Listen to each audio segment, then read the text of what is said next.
about the difficult task that you have entrusted to me, speaking about Comrade Lenin and how we should see his contributions in our struggle today, our struggles today. And I think when I use the word struggles, I also talk about the many-sided nature of Comrade Lenin's contribution, not simply as a revolutionary leader, as an organizer of the party, but also the historical analysis that he gave, the philosophical analysis that he had, and certain aspects of his works which are still perhaps not so widely known, that how he saw technology, and in fact, in his time, electrification of the Soviet Union, how he saw that as a part of the socialist project. And also, I would like to end, when I come to my number of things that I want to place before you, with his contribution towards creating a revolutionary media, the Iskra, and what embodied his outlook towards such a platform that he did. Comrades, సోదరి సోదరులారా, ఈరోజు Lenin గురించి మాట్లాడమని చెప్పారు. ఇది చాలా కష్టతరమైనటువంటి లక్ష్యం. అయితే లెనిన్ గురించి ఆయన జరిపినటువంటి నాయకత్వం వహించినటువంటి పోరాటాల గురించి, విప్లవాన్ని గురించి నేను చెప్తానంటే అందులో ఆయన వివిధ కోణాల్లో చేసినటువంటి కృషి, అలాగే ఈ రోజుకి దాని తాలూకా ప్రాసంగికత దాన్ని వివరించడంతో పాటు ఆయన సోవియట్ యూనియన్ని విద్యుత్ రంగంలో తీసుకొచ్చినటువంటి మార్పుల ద్వారా విప్లవానికి, ప్రజాసేవకి ఏ రకంగా చేశారు, అలాగే మీడియాని ఉపయోగించడం కోసం ఇస్క్రాని ఏ రకంగా అభివృద్ధి చేశారు, అదేవిధంగా ఈరోజు జరుగుతున్నటువంటి మార్పులన్నిటికీ సంబంధించినటువంటి ఒక చారిత్రకమైనటువంటి, విప్లవాత్మకమైనటువంటి, సైద్ధాంతిక పరమైనటువంటి ఆ పునాదికి సంబంధించినటువంటి విషయాల్ని నేను చెప్పడానికి ప్రయత్నిస్తాను. I think all of us know his contribution to the Russian Revolution, that how he fought both right-wing revisionism, which wanted to compromise with capitalism, left-wing adventurism, which without making the necessary conditions for revolution, thought that by just sheer willpower they could build a socialist state and bring about a socialist revolution, and how he enunciated his views on class struggle, that class struggle is not simply breaking your head against the wall or trying to compromise with those who want a capitalist system, and we start telling them as advisors how to bring some reforms which are more people friendly. But to view revolution as a fundamental change of the production system itself, who controls the productive forces, who owns the productive forces, and what is the nature of a socialist state. What is a revolutionary conjuncture? What is the time to strike? When is the time to strike a revolutionary blow? And when to actually conduct your struggles without losing your cadre to the attacks of the right-wing forces or to the state. All of this is something that there are probably people in the dais who are better equipped than me to talk about. So I'm going to talk about certain aspects of Comrade Lenin's works, his contributions to our philosophical understanding, which are perhaps not so well known. And I will start with the electricity sector itself. Perhaps we do not know that Comrade Lenin, very early on, after the revolution, October Revolution, he inaugurated a small power plant, I think it was about 10 megawatts or so. So people would have thought, why should the leader of a country inaugurate a small power station of only this size? But Lenin had at that time already formulated that the Soviets and electrification of Soviet Union is what will produce socialism. So that was his vision, how the productive forces in the interest of the people need to advance, need to have the most advanced forms of producing electricity at the time, not simply to produce electricity, but also produce the equipment to produce electricity, which if you go back to Marx, what he talks about is that what is central to capitalism is Department 1. Those things, those machines which produce the machines for our daily necessities, that's Capital 1. They are the machines that produce the machines. And for producing the machines that produce electricity, the task was to be able to build a hydroelectric power station. The turbines, the hydro turbines, that was the core of the electricity sector that he saw necessary for building electrification in Soviet Union and building socialism. Lenin కృషికి సంబంధించినటువంటి అనేక కోణాల్లో ముఖ్యంగా వర్గ పోరాటం, అందులో ఆయన చేసినటువంటి రెండు అతివాద రివిజనిజం మీద, అలాగే అతివాద దుస్సాహసికవాదం మీద, రెండింటి మీద ఏకకాలంలో చేసినటువంటి పోరాటం, తరువాత విప్లవానికి అవసరమైనటువంటి అనువైన పరిస్థితులు ఏర్పడిన తరువాత మనం ఆ సమయంలోనే విప్లవానికి పూనుకోవాలి, వర్గ పోరాటం అన్నటువంటిది దశల వారీగా ముందుకు వెళ్ళాలన్నటువంటిది, ఏ ఏ దశల్లో ఏ పద్ధతుల్లో దాన్ని ముందుకు తీసుకెళ్లాలన్నటువంటి విషయాల్లో ఆయన నిష్ణాతుడుగా ఆ పని చేశాడు. ఆ విషయాలకు సంబంధించినటువంటి అంశాలు వేదిక మీద ఉన్న వాళ్ళు కూడా ఇంకా చెప్పగలిగిన అవకాశం ఉంది. కానీ నేను లెనిన్కి సంబంధించినటువంటి కృషిలో ముఖ్యంగా ఆయన దార్శనికత, అదేవిధంగా తాత్విక చింతన ఏ రకంగా ఉంది, అది సోవియట్ ప్రజలకి, ప్రపంచానికి, సోషలిజానికి ఏ రకంగా ముందుకు తీసుకెళ్ళడానికి ఉపయోగపడింది అన్నటువంటిది నేను చెప్పడానికి ప్రయత్నిస్తాను. ముఖ్యంగా సోషలిజం నిర్మాణంలో కానీ, లేకపోతే విప్లవాన్ని, వర్గ పోరాటాన్ని ముందుకు తీసుకెళ్లడంలో పరిశీలించాల్సినటువంటిది ఉత్పత్తి శక్తులు ఏ స్థితిలో ఉన్నాయి, అవి ఎవరి చేతుల్లో ఉన్నాయి, ఉత్పత్తి పంపిణీని ఏ రకంగా చేసుకోవాలన్నటువంటి దాని చుట్టూనే ఇవన్నీ ఆధారపడి ఉంటాయి.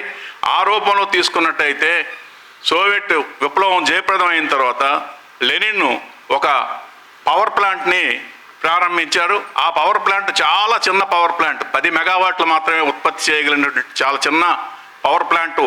దాన్ని ప్రారంభోత్సవం చేస్తే అంత పెద్ద దేశాధినేత ఈ చిన్న పవర్ ప్లాంట్ని ప్రారంభోత్సవం ఏమిటి అని కూడా చర్చ వచ్చింది. కానీ ఆ సందర్భంలోనే ఆయన సోవియట్ యూనియన్లో విప్లవాన్ని ముందుకు తీసుకెళ్ళడానికి, అదే సోషలిజం నిర్మాణానికి సంబంధించినటువంటి దాంట్లో విద్యుత్ రంగం ఎంత కీలకమైంది, దానికి సంబంధించినటువంటి ఉత్పత్తి విధానాన్ని అది చెప్పినప్పుడు పెట్టుబడిదారీ విధానం యొక్క కీలకమైనటువంటి అంశాన్ని, యంత్రాల ద్వారా ప్రజలకు సేవలు అందించడం కోసం ఉపయోగించే యంత్రాలను తయారు చేసి పెట్టుబడిదారీ విధానం మొత్తం వ్యవస్థ మీద పెత్తనం సంపాదించింది.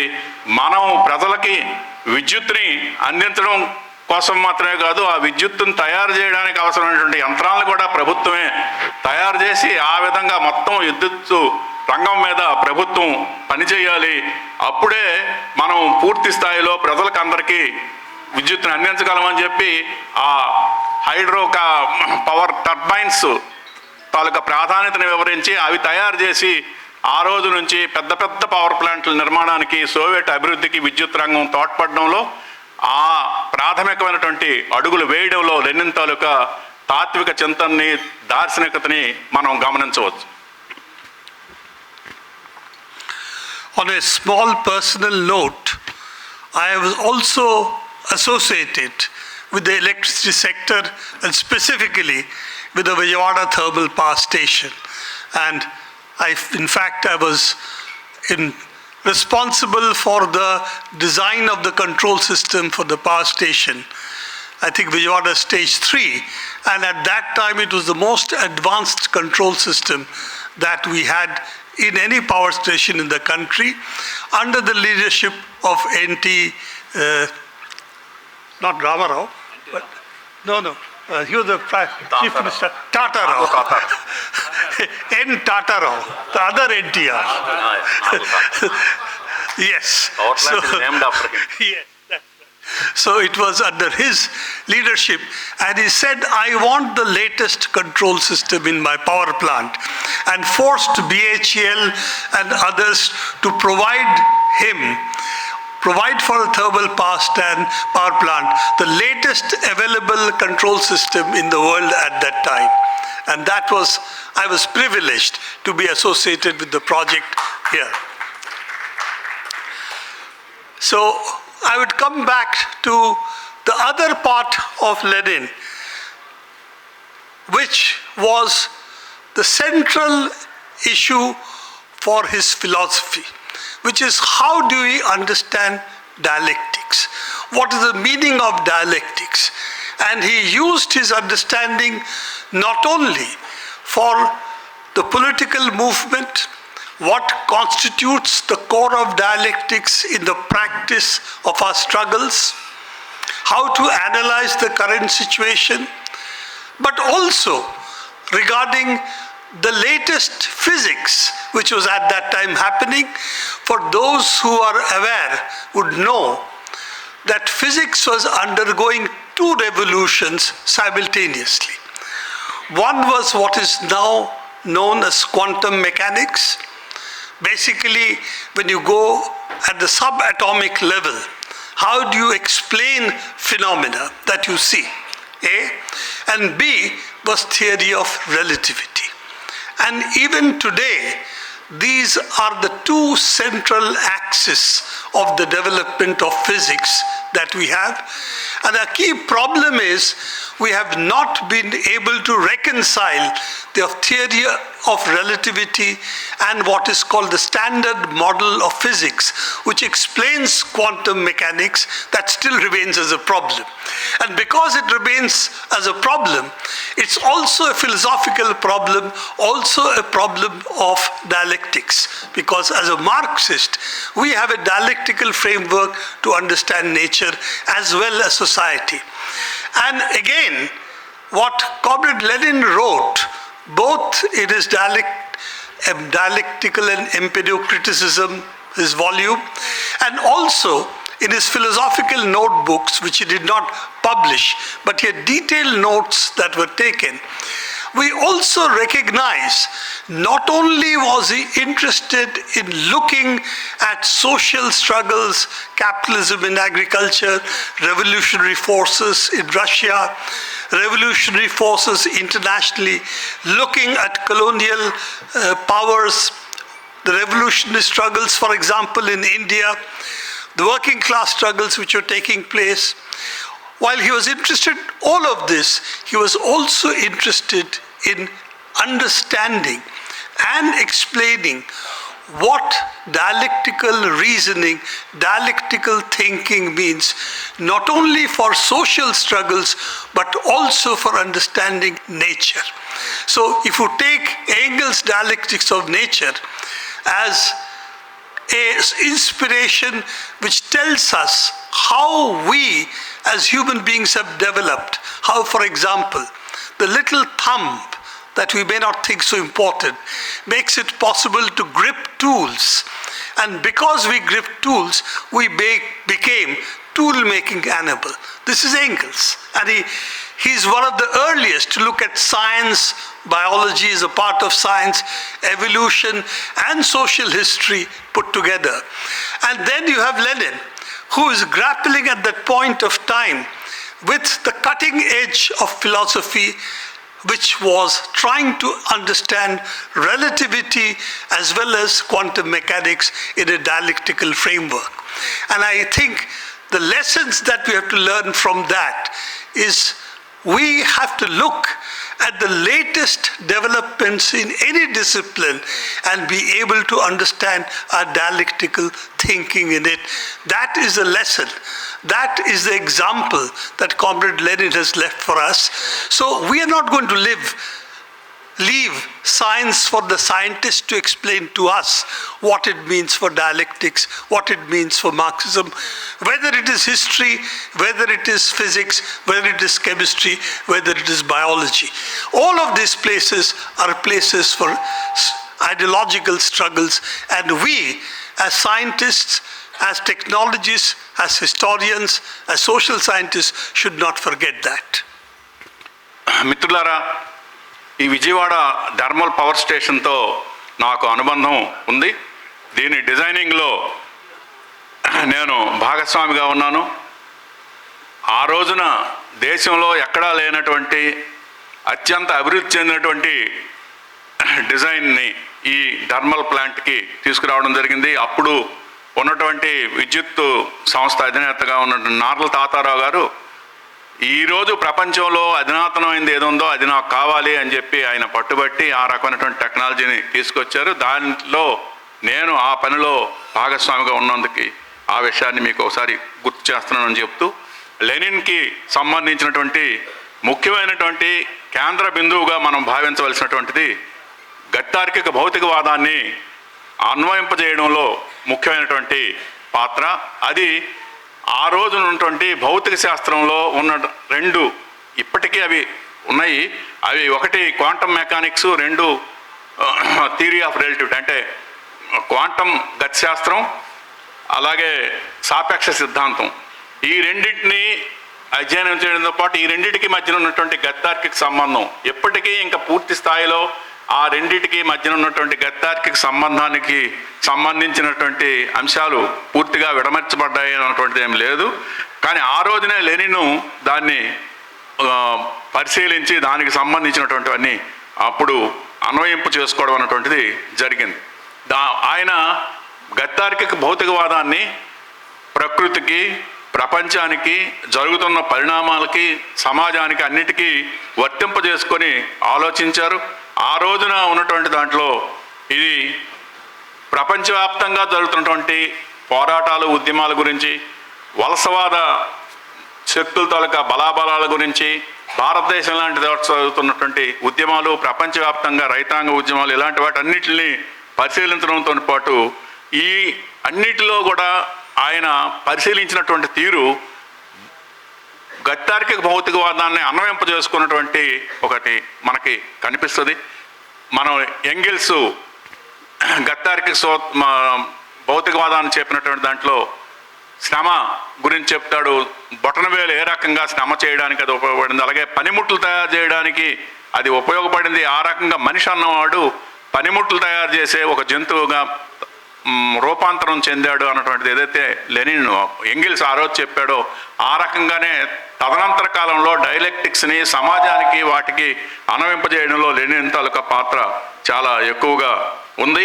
అలాగే అది సైన్స్ అన్నటువంటిది సైంటిస్టులకి, ఇంజనీర్లకి మాత్రమే సంబంధించినటువంటిది కాదు. అది సైన్స్ కానీ, హిస్టరీ కానీ, ఇంకోటి కానీ ఇవన్నీ కూడా మనం గత్తార్కిక దృక్పథంతో పరిశీలించి అవి వాటన్నిటిలో కూడా వర్గ పోరాటాన్ని చేయాలి, ఆ విధంగా మానవాళి శ్రేయస్సుకి, సోషలిజం అభివృద్ధికి కృషి చేయాలన్నటువంటి సిద్ధాంతీకరించడం, తాత్విక చింతనని లెనిన్ మనకి నేర్పడం జరిగింది.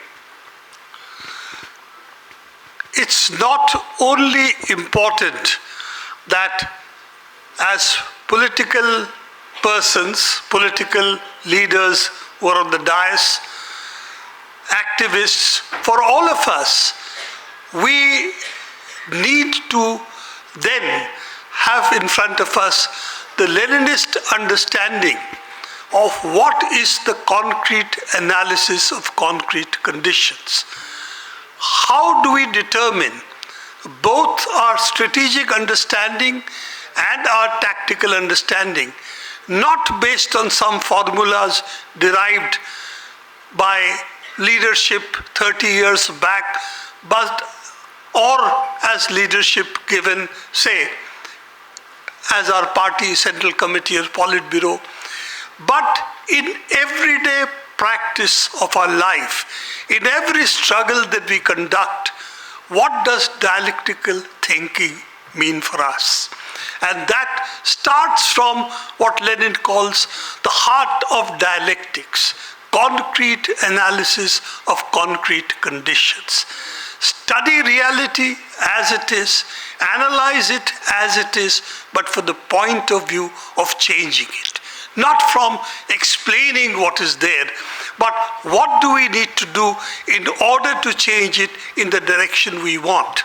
This, to him, was the heart of dialectics, and this is where we, who become lazy sometimes, we start dealing with formulas. This is what our leaders said 10 years back, 15 years back, 20 years back. We go on repeating it. That is not what Comrade Lenin teaches us through his life, through his struggles, and the fact he was willing to look at all aspects of society and nature and look at the latest research that was being carried out in order to be able to intervene as a Marxist. And that lesson that is left for us must inform the way we work, the way we analyze, and the way we intervene in social struggles and in political struggles today. రాజకీయంగా మనం సమాజ మార్పుకి వర్గ పోరాటానికి అవసరమైనటువంటి ఎత్తుగడల్ని అవి వేస్తుంటాం. ఈ ఎత్తుగడలు అలాగే దీర్ఘకాలికమైనటువంటి వ్యూహం ఈ రెండింటికి సంబంధించినటువంటి అంశాల గురించి మనం రాజకీయ కార్యకర్తలుగా ఎప్పుడు చర్చిస్తుంటాం. అయితే ఇవి ఏదో ఫార్ములాల మాదిరిగా కాదు. డైలెక్టిక్స్ని అన్వయింపజేసుకునేటప్పుడు ముఖ్యమైనటువంటి సూత్రం నిర్దిష్ట పరిస్థితుల్ని నిర్దిష్టంగా అధ్యయనం చేయడం అన్నటువంటిది కీలకమైనటువంటిది. ఆ రకంగా చేయడం ఇది ఎప్పుడో 30 ఏళ్ల కిందటో 20 ఏళ్ల కిందటో చెప్పబడింది, నాయకులు చెప్పారు, లేకపోతే ఒక తీర్మానంలో చెప్పబడిందని దాన్నే మళ్ళీ తిరిగి చెప్పడం కాకుండా ఈరోజు ఉన్నటువంటి పరిస్థితిని, ఈరోజు ఉన్నటువంటి పరిణామాల్ని, ఇప్పుడు జరుగుతున్నటువంటి రిసెర్చ్ని, వీటన్నింటినీ మనం పరిగణనలోకి తీసుకోవాలి, వాటన్నింటిని పరిశీలించాలి, అధ్యయనం చేయాలి. అదే సమయంలో ఇప్పుడు ఉన్నది ఎలా ఉంది అని వివరించడం కాదు, దీన్ని ఎలా మార్చాలి అన్నటువంటిది మన ఆలోచన ద్వారా, మన సిద్ధాంతం ద్వారా చేయాల్సినటువంటి అవసరం ఉన్నది. ఆ విధంగా మనం డైలెక్టిక్స్ని దీనికి అన్వయింపజేసుకోవడం, లెనిన్ పదే పదే చెప్పినటువంటి ఆ నిర్దిష్ట పరిస్థితుల్ని నిర్దిష్టంగా అధ్యయనం చేయడం అన్నటువంటి దాని నుంచి మనం నేర్చుకోవాల్సినటువంటి అంశం. There is a tendency for the middle class, people like me, to become advisors. That instead of entering struggles, intervening in struggles, we advise the movement what to do. Now, I've been a consultant in my technical profession. I have a lot of problems of those people who become consultants without being a part of the struggle. Because consultancy is easy. That is not the task of a Marxist intellectual. The task of a Marxist intellectual is to be able to analyze what the bourgeoisie is doing, combating bourgeois ideology, and to be able to show that the path of struggle, Marxism, Leninism as a path of struggle, identifies what needs to be done and what needs to be fought. And therefore, the task of the bourgeois intellectual is to justify what the bourgeoisie is doing. The task of the Marxist intellectual is to first completely demolish what the bourgeois ideologues are trying to present today: globalization, privatization, all of these things which is being done in the name of what is the latest. How to counter that, that's a key task of the Marxist intellectual. Not to the left, you're not doing this right. If you listen to me, you should do this instead. So the ideological battle is the major sphere in which the left intellectual, the Marxist intellectual has to intervene, has to take it as his sphere of struggle. And again, the lessons we draw from Comrade Lenin, who in spite of leading the Bolshevik party and the revolution, had time for engaging with all the bourgeois intellectuals who were advising the people to accept this form of reform or that reform, or accept that this is fate for the Russian people. So this intervention at the intellectual level is what drove him to analyze even philosophy of science.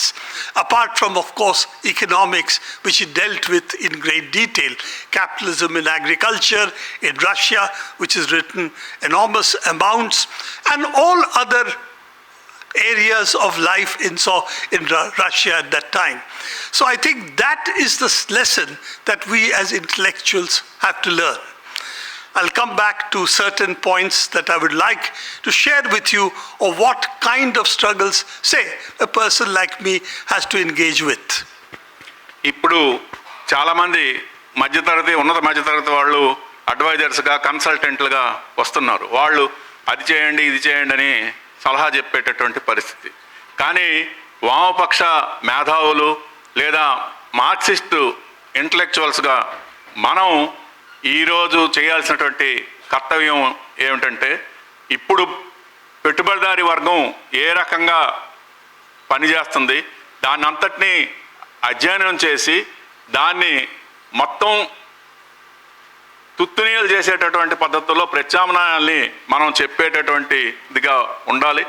Lenin చెప్పినటువంటి మాదిరిగా మనం ఏం చేయాలి, ఏ పద్ధతుల్లో మార్పు తీసుకురావాలి అన్నటువంటిది ఆ విధంగా మన ఐడియాలజీని అలాగే తాత్వికతని పెంచుకోవాల్సినటువంటి అవసరం ఉంది. ఈరోజు గ్లోబలైజేషన్, ప్రైవేటైజేషన్ ఈ పేర్లతో వస్తున్నటువంటిది ఇది లేటెస్ట్ది అని చెప్తున్నటువంటి దాంట్లో ఈ అన్నిటిలో కూడా ఉన్నటువంటి సైద్ధాంతిక ధోరణుల్ని, తాత్విక చింతనల్ని, వీటన్నిటిని మనం అర్థం చేసుకొని వాటన్నింటినీ కౌంటర్ చేయాలి. ఆ విధంగానే మనం చేయడం సాధ్యం అవుద్ది. లెనిన్ తన దేశాధినేతగా ఉన్నటువంటి సమయంలో, బోల్షిక్ పార్టీని నాయకత్వం వహించినటువంటి సమయంలో కూడా ఆయన సైన్స్కు సంబంధించిన విషయాల్ని, లేకపోతే మిగతా వర్గ పోరాటాన్ని ముందుకు తీసుకెళ్ళడానికి అవసరమైనటువంటి విషయాల మీద సమయం వెచ్చించడంతో పాటు ఆ రోజు ఉన్నటువంటి బూర్జువా వర్గ మేధావులతో కూడా కొన్ని సమయాల్లో చర్చించి అంత టైం కూడా ఆయన తీసుకొని ఆ విధంగా అన్నింటినీ మేళవించి చేశాడు. ఆ రకమైనటువంటి కృషి మనకి ఆయన రచనల్లో, వ్యవసాయంలో పెట్టుబడిదారీ విధానం ఈ రచనల్లో మనకు కనిపిస్తుంది. ఆ విధంగా మనం లెనిన్ తాలూకా తాత్విక చింతనని అర్థం చేసుకోవచ్చు. If we take the intellectual struggle that we have to engage with today, is of course the challenge that the communal forces have raised before us. Those who believe that the British were not the enemy, but the Muslims are the enemy, were the enemy, and this is what we have to fight. If you remember, when Mr. Modi becomes the Prime Minister, he addresses the Parliament and he says, we have won our independence after 800 years. Not the British, not 200 years, 800 years. Now we have become the rulers again, which is Muslims were the rulers earlier, then the British, now we.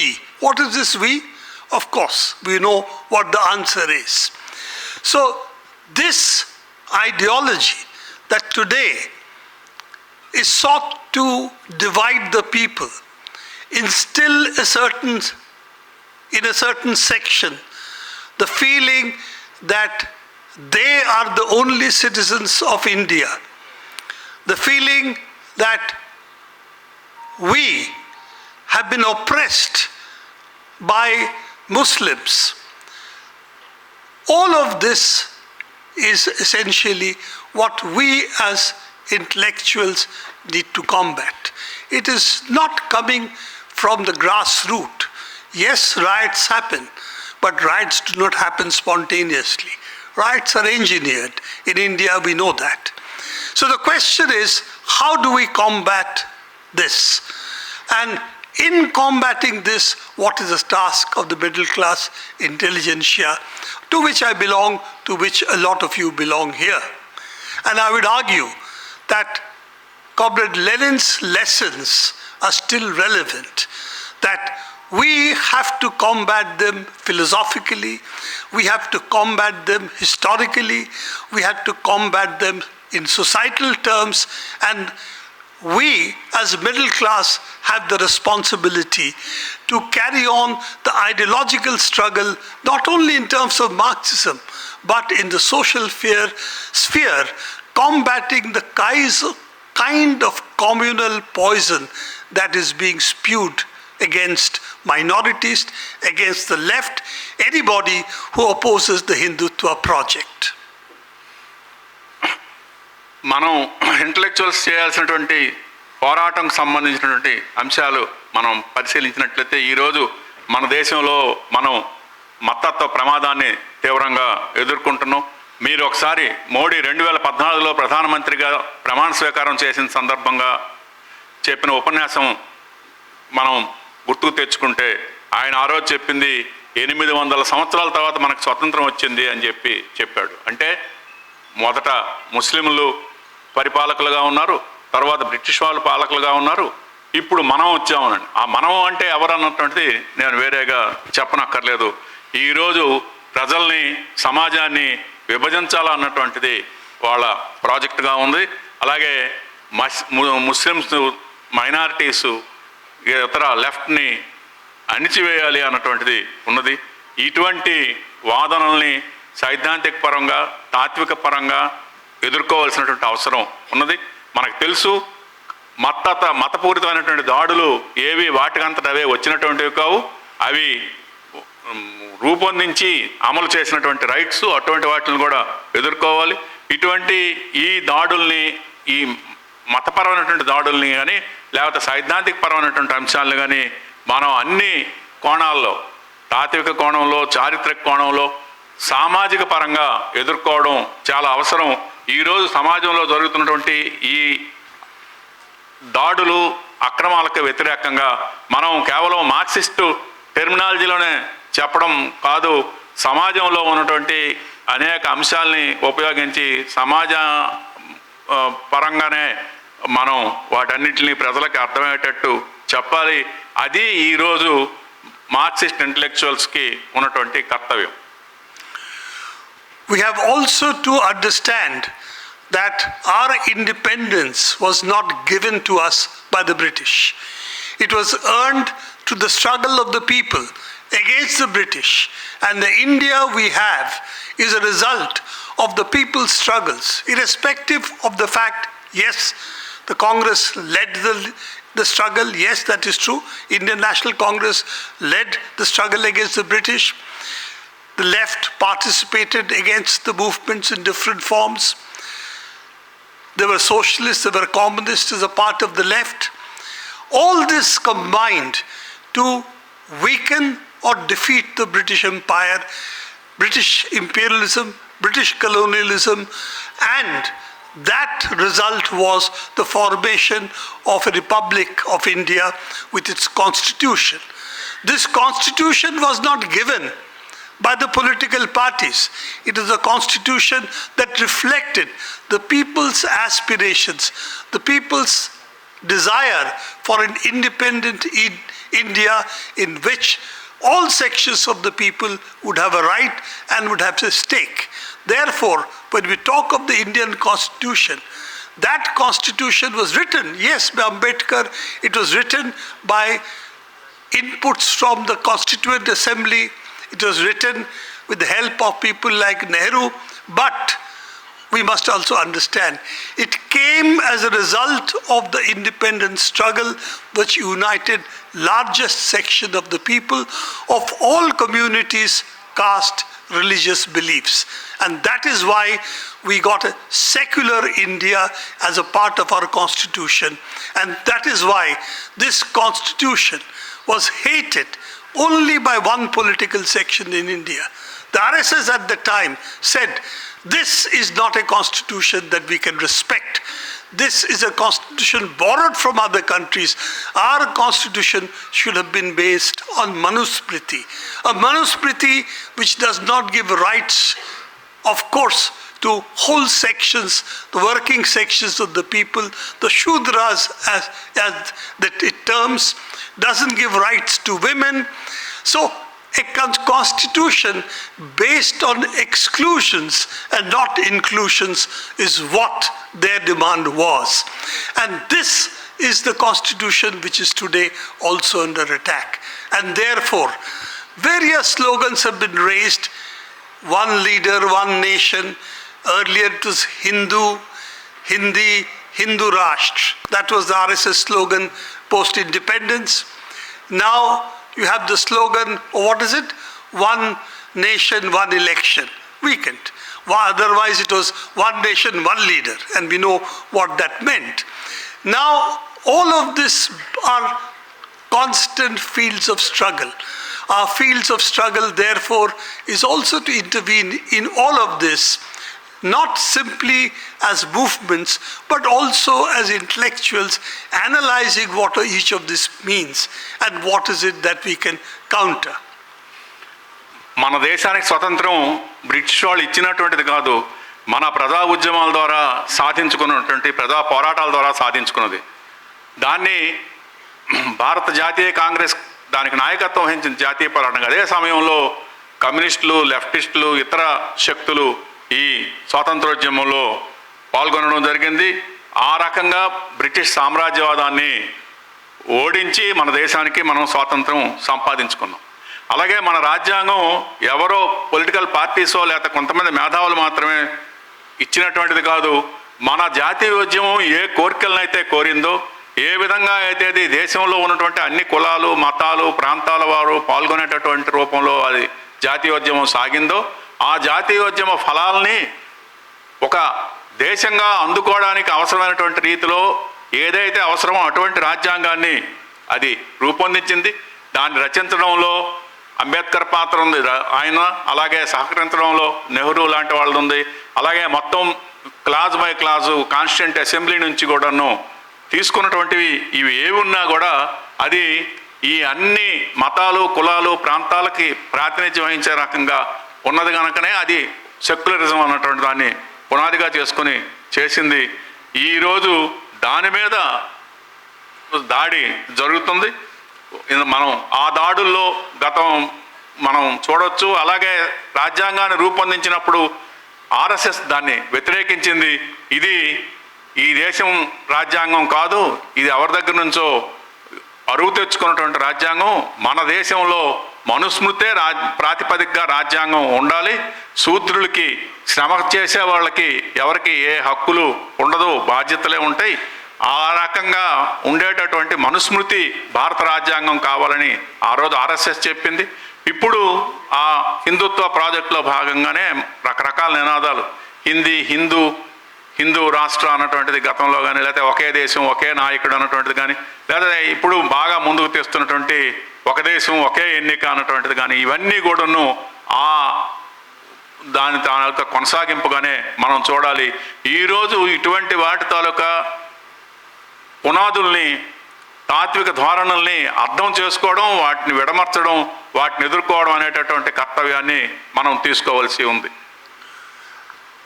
As we know, the big media today has been co-opted by the government, that they will not like to write about the people's struggles, worker struggles, peasant struggles, farmer struggles, student struggles have disappeared from the problem, from the newspapers. If you have a strike, the workers march, the papers will report there was a traffic jam in the city. They will not report why the workers marched, why were they there creating the so-called traffic jam. That is not their interest.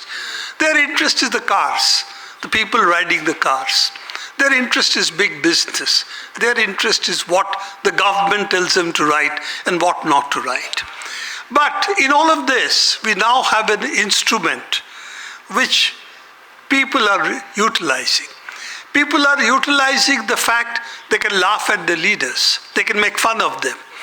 People are utilizing the fact they can use this instrument and platforms which are there, a number of them, YouTube, Facebook, Reels, various other platforms, Insta, whatever are there. That these multiplicity of platforms are now being used by the people who therefore are bypassing the big media and are able to communicate to each other. We have 600 billion cell phone users in the country. This is Government of India statistics. All of them can be on these platforms, and a lot of them are. They are creating their communication networks, talking to each other, and are able not only to expose the hypocrisy of the government, the kind of lies that are told by the government, but also able to laugh at their leaders, able to laugh at the rulers. And if you remember that humor or reality is really a very powerful argument. And if your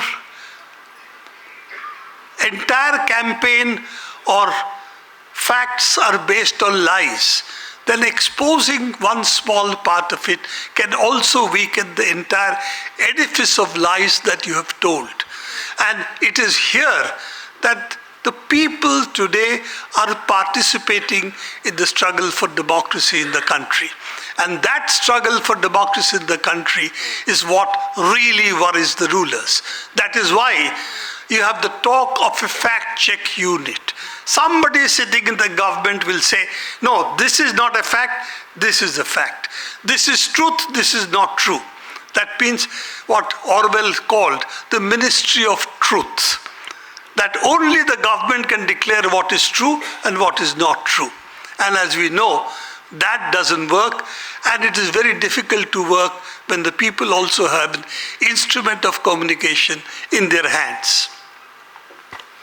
మనం గమనిస్తాం ఈరోజు ఉన్నటువంటి బడా media పోరాటాలకు సంబంధించినటువంటి సమాచారాన్ని ఇవ్వడం లేదు.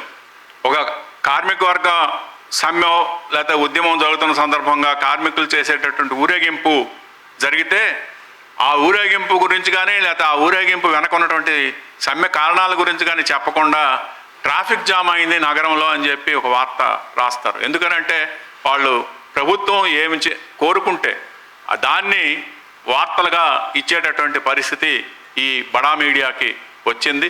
ఇటువంటి నేపథ్యంలోనే ప్రజలు తమలో తాము సమాచారాన్ని చేరవేసుకునేటటువంటి సాధనంగా ఈరోజు సోషల్ మీడియా అభివృద్ధి చెందింది.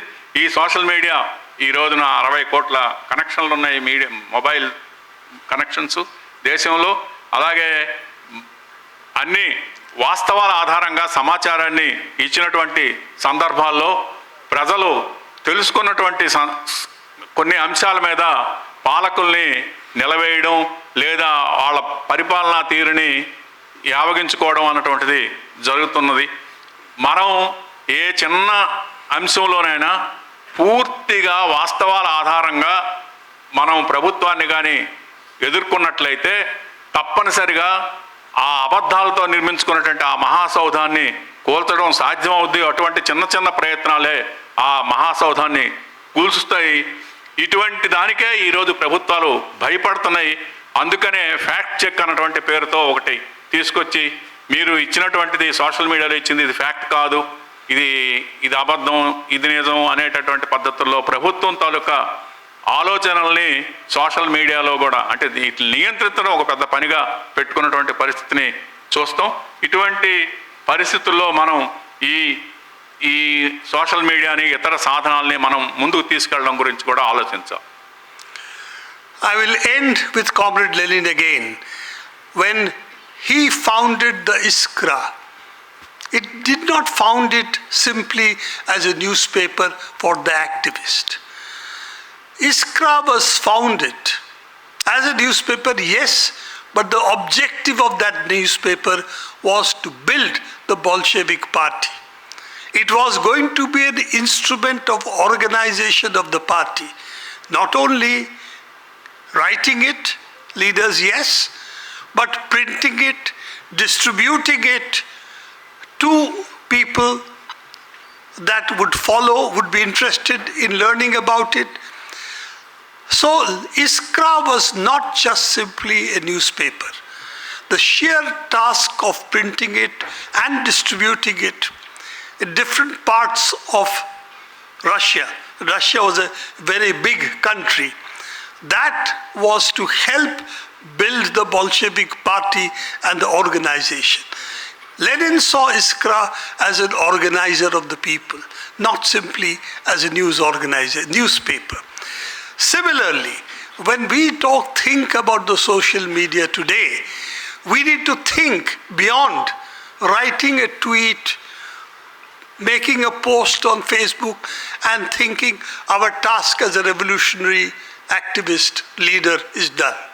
I have contributed my bite to the communication of sphere and to the people, and that is my task.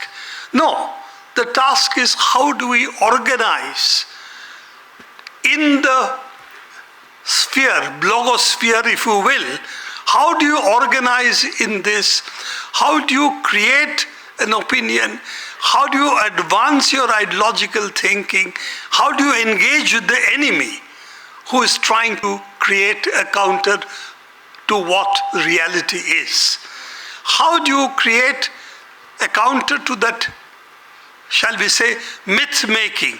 The great leader has said this, the great leader has done that, the great leader has done this.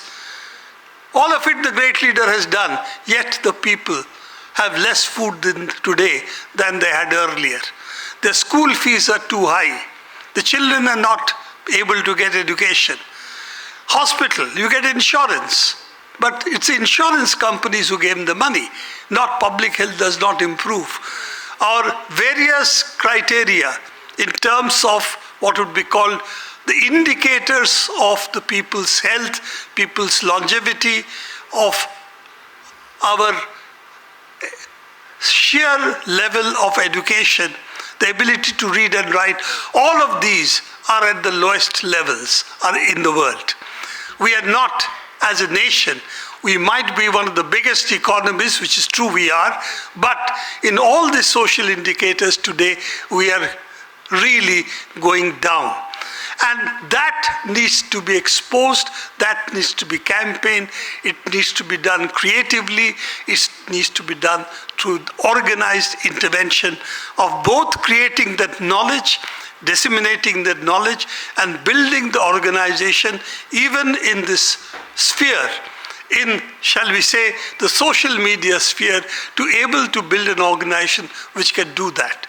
And as I said, our biggest weapon is knowledge, our understanding of society, and the ability to create humorous and intelligent ways of being able to propagate our views. I think this is the challenge, which what Lenin did for Iskra, what is it as a Communist Party today? How is it as a Leninist formation we can do today?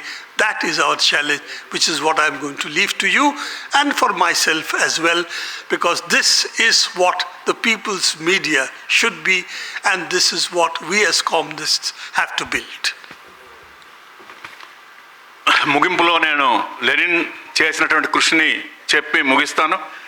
Lenin ఆ రోజున ఇస్క్రాని ప్రారంభించి నిర్వహించాడు. దాన్ని ఒక వార్తాపత్రికగా మాత్రమే ఆయన నిర్వహించలేదు. అది రష్యాలో దాన్ని ప్రింట్ చేసి ప్రజలందరి ముందుకి పంపిణీ చేయడం ద్వారా బోల్షివిక్ పార్టీని నిర్మించాలి అన్నటువంటి లక్ష్యం కోసం ఆ రోజున దాన్ని ఉపయోగించారు. ఆ రూపంలో మనం ఆయన మీడియాని చూసినటువంటి తీరుని మనం గమనించినట్లయితే ఈరోజు సోషల్ మీడియా తాలూకా విస్తృతి, దానికి సంబంధించినటువంటి దాన్ని మనం అర్థం చేసుకొని మనం దీన్ని ఎలాగ ఆర్గనైజ్ చేయాలి, ఏం చేయాలి అన్నటువంటిది మనం ఈరోజు మన లక్ష్యంగా కర్తవ్యంగా పెట్టుకోవాలి. మనం ఏవైనా కొన్ని అంశాల మీద ప్రజల్లో ఒక అభిప్రాయాన్ని ఏర్పాటు చేయడం కోసం మన ప్రయత్నం జరగాలి. అందులో మన సైద్ధాంతిక ఆలోచనల్ని, అలాగే ఆ అంశాలకు సంబంధించినటువంటి వాస్తవాల్ని వాళ్ళకి చెప్పడం, అక్కడితోనే ఆగిపోకుండా వాళ్ళు వాటిని ఎలా తీసుకుంటున్నారు, ఎలాగా అది రూపాంతరం చెందుతుంది అన్నటువంటి దానిలో అన్ని దశల్లో వాళ్ళతో ఎంగేజ్ అయ్యి ఆ సోషల్ మీడియా ప్లాట్ఫామ్స్లో మన జోక్యం నిరంతరము ఉండాలి. చాలామంది నేను ఒక పోస్టు పెట్టేశాను అయిపోయింది నా పని అని అనుకుంటున్నారు. కొంతమంది నేను మంచి అంశాన్ని ఒక మీడియా బయటగా ఇచ్చాను అయిపోయింది నా పని అని అనుకుంటున్నారు. అక్కడితోనే పని పూర్తి కాదు. ఆ బయట తాలూకా పర్యవసానాలు ఏ రకంగా వచ్చినాయి, దాన్ని మళ్ళీ ఏ విధంగా చేయాలి, అలాగే మనం సోషల్ మీడియాలో పెట్టిన పోస్టు ఎటువంటి కామెంట్స్ వస్తున్నాయి, లేకపోతే దాన్ని ఎట్లా ముందుకు తీసుకెళ్ళాలి, ఇలాంటివన్నిటిలో ఎంగేజ్ కావడం అనేటువంటిది ముఖ్యం అయినటువంటిది. ఈరోజు మనం చూసినట్టయితే దేశంలో మన విద్యా విధానం, హాస్పిటల్స్, స్కూల్స్ చాలా పెద్ద మొత్తంలో ఫీజులు చెల్లించడానికి సంబంధించిన కానీ, హాస్పిటల్స్లో ఇన్సూరెన్స్ ఉంటేనే వైద్యం అనేటటువంటి పరిస్థితి కానీ ఇవన్నీ ఉన్నాయి. ప్రపంచంలో ఒక పెద్ద ఆర్థిక వ్యవస్థగా మన దేశం ఉంది అని అన్నటువంటి అది నిజమే కావచ్చు. కానీ మనం అనేక విషయాల్లో చాలా కిందకున్నాం. ముఖ్యంగా సామాజిక సూచికల్లో ఏవైతే మానవాభివృద్ధి సూచికలుగా మనం చెప్తున్నాం వాటిల్లో మన దేశం విద్య కానీ, వైద్యం కానీ, ఇతర అంశాలన్నింటిలో కూడా మనం చాలా వెనకబడి ఉన్నాం. ఇటువంటి వాటన్నిటికీ సంబంధించినటువంటి విషయాల్ని మన ప్రభుత్వాలు, పాలక వర్గాలు చేస్తున్నటువంటి దాన్ని మనం నిరంతరం ఎండగడుతూ ఎదుర్కొంటూ ఉండాలి. ఈరోజు ఆ విజ్ఞానమే మనకున్నటువంటి ఒక పెద్ద ఆయుధం. ఆ ఆయుధాన్ని ఉపయోగించి మనం కంటెంట్ని కూడగట్టి దాన్ని ప్రజల ముందుకి సోషల్ మీడియా లాగా ద్వారా పంపించడం, ఆ విధమైనటువంటి కృషితోనే మనం ఈ సోషల్ మీడియాని అభివృద్ధి చేయడం, ఆ విధంగా లెనిన్ మీడియాని ఎట్లా చూసి దాన్ని ఒక ఆర్గనైజర్గా చేశారో ఈరోజు మనం సోషల్ మీడియాని కూడా ఈ భావజాల వ్యాప్తికి, పాలక వర్గాల భావాల్ని ఎదుర్కోవడానికి ఒక ఆయుధంగా, అదే సమయంలో ఆర్గనైజేషన్ బిల్డప్ చేసేటటువంటి దానికోసం కమ్యూనిస్టులు, వామపక్షవాదులు, ముఖ్యంగా మేధావి వర్గం అందరూ కూడా కృషి చేయాల్సిన అవసరం ఉంది అని చెప్పి ముగించారు.